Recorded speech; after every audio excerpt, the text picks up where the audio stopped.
আসসালামু আলাইকুম গাইস, দেখো শসা দিয়ে চিতল মাছ দিয়ে রান্না করছি আর কাঁকরোলের দো পেঁয়াজি করছি।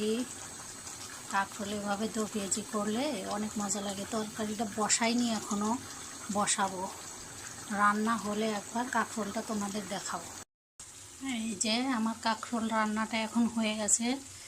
এর ভিতর সর্ষে দিয়ে, বেশি করে সর্ষে একটু জিরে দিয়ে বেটে, পেঁয়াজ কুচানো বেশি করে দিয়ে হাতে মাখিয়ে বসিয়ে দিয়েছি, সব বাটা মশলা দিয়ে।